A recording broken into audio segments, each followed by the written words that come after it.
Night Terrors, Poison Ivy, issue 1, G. Willow Wilson, and Atagun Ilhan on the art. Yeah, close enough. I did my best. You read it, You Matt. did.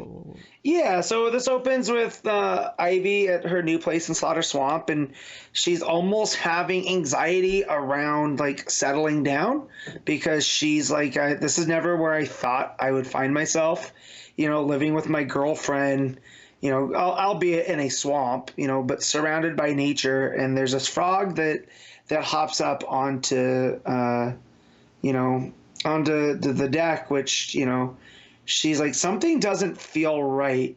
So she goes and she lays down, and that's when the night terror wave hits.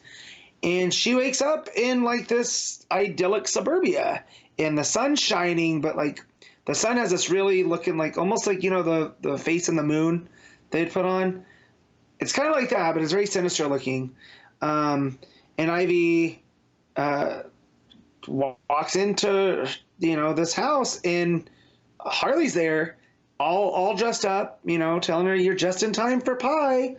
And in this, G. Willow Wilson uses the whole nightmare to this whole night terrors, the stuff, and Ivy's nightmare as her fear about settling down and not being, poison ivy. And so throughout this, it's Harley being like, oh, welcome home. This is your dream house. This is what you've always wanted.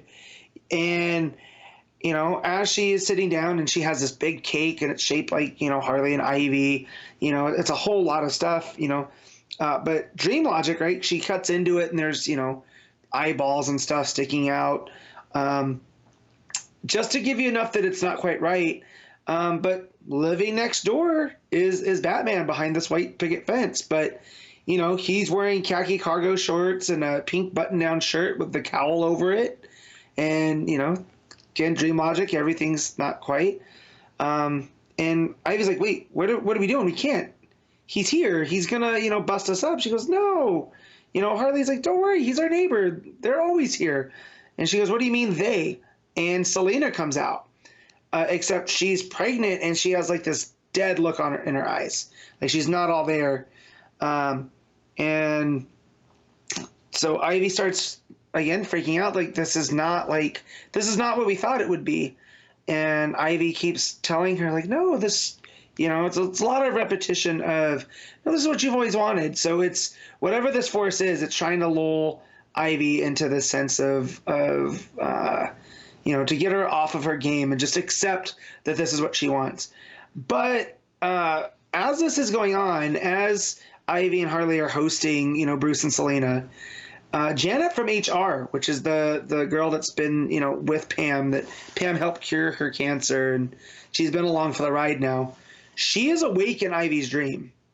And this is what made me wonder, like, what are what's going on with the dreams in Night Terrors? Like, are they shared? Is it a similar reality?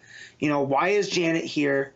And no one is paying any attention to her, right? So she's trying to get people's attention, and then she ends up getting attention from this guy that looks like Penguin.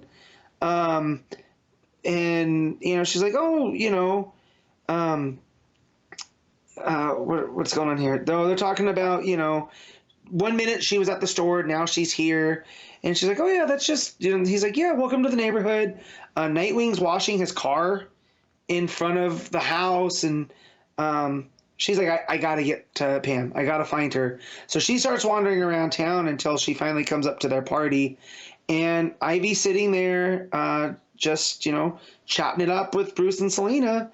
And as soon as Janet shows up, things take a turn, and she starts trying to tell Ivy. She goes, "There's something going on. I don't know what, but I shouldn't be here, and you shouldn't be here." And Ivy's like, "No, I'm exactly where I'm supposed to be." And as soon as Janet, keeps pushing, she's like, "You're the one that doesn't belong." As soon as Ivy says that, Bruce, Selena, Ivy, they all get that dead stare, and it almost looks like honey or some type of gold stuff starts flowing out of their mouth. And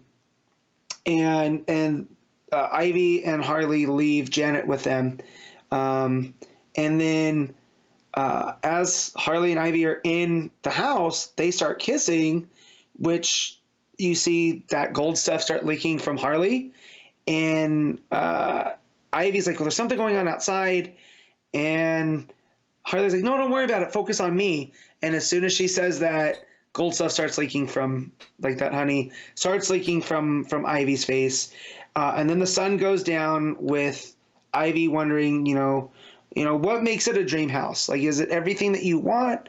Or, is it the boards and nails, the bricks foundations, or is it less physical? Is it because you're finally comfortable? And Janet's, trying to get away. She runs into the penguin and everybody else. And, she falls and they're standing over her looking all maniacal. And then that's where it ends. The art style, not for me. It's kind of reminiscent of Riley Rossmo in places, just without the exaggerated. Well, you get the exaggerated features where it works, right? Where they're, they're looking maniacal and they got that gold stuff flowing out of their mouth.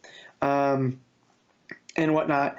But, like the deadpan faces, there's just like nothing there, and I know in dream logic and all the stuff that works, but everyone starts to look the same, whether it's, Harley or Selena, or there's not a lot of difference in their description. The only people that end up looking, semi-regular are Janet and Ivy, right? And that's probably by design, but it still doesn't help.